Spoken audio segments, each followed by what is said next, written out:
નમસ્કાર મિત્રો. મિત્રો આજે આપણે માસિક વિશે ચર્ચા કરશું. તો મિત્રો માસિક ધર્મને અછૂત કેમ માનવામાં આવે છે આ વિશે આપણે મિત્રો ચર્ચા કરવી છે.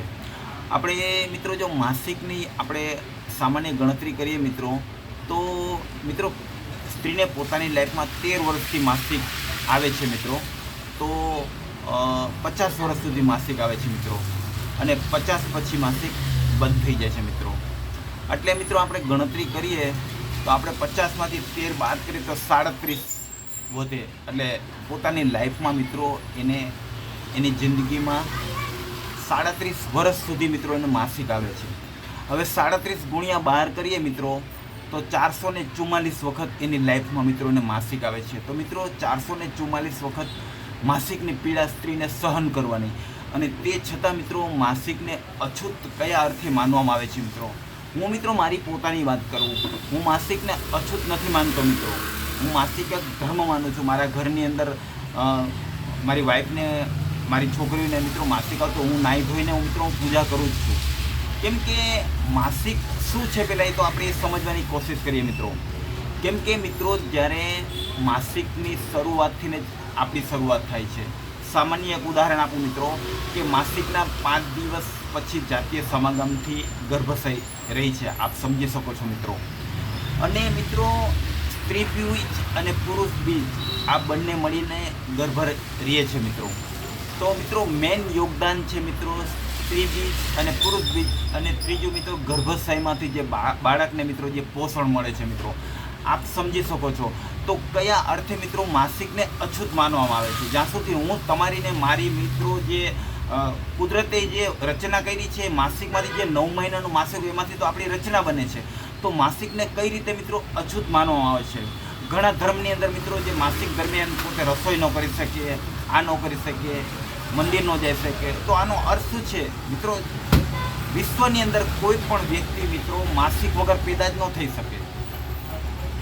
હું ભગવાનોની વાત નથી કરતો મિત્રો. જેને ગર્ભમાંથી જેને જન્મ લીધો છે મિત્રો, એ 9 માસમાંથી જ્યારે બાળકની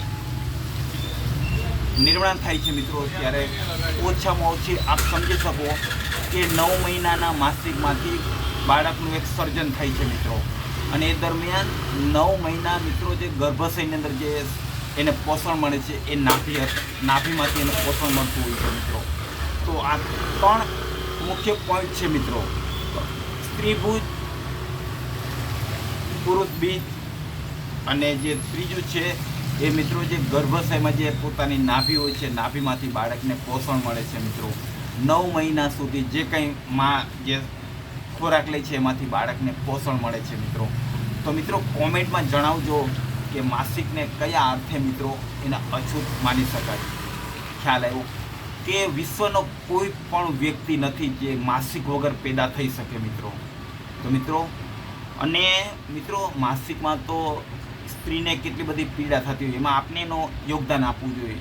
તો આપણે એને અછૂત કયા અર્થે માનીએ મિત્રો? કોમેન્ટમાં જરૂર જણાવજો મિત્રો. અને મિત્રો મારો વિડીયો સારો લાગ્યો હોય તો મિત્રો લાઈક કરજો, શેર કરજો, અને મિત્રો નવા હોય તો સબસ્ક્રાઈબ કરજો. આપ સૌનો મિત્રો હૃદયથી ખૂબ ખૂબ આભાર.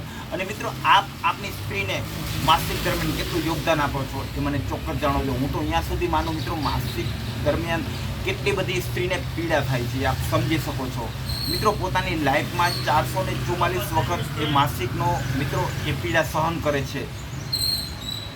442 આપ સમજી શકો મિત્રો. પોતાની લાઈફમાં 444 વખત માસિકની પીડાને એ સહન કરે છે મિત્રો. તો કયા અર્થે આપણે સ્ત્રીને મિત્રો માસિકને અછૂત માની શકાય મિત્રો? આપ સૌનો મિત્રો હૃદયથી ખૂબ ખૂબ આભાર મિત્રો. મારી ચેનલનું નામ છે પ્રવીણ GJ21. મારી ચેનલને વિઝિટ કરજો મિત્રો. અને મિત્રો આપને મારો વિડીયો મિત્રો સારો લાગે તો લાઈક કરજો, શેર કરજો મિત્રો, અને નવા હોય તો સબસ્ક્રાઈબ કરજો. આપ સૌનો મિત્રો હૃદયથી ખૂબ ખૂબ આભાર મિત્રો. જય શ્રી કૃષ્ણ, જય મુરલીધર મિત્રો.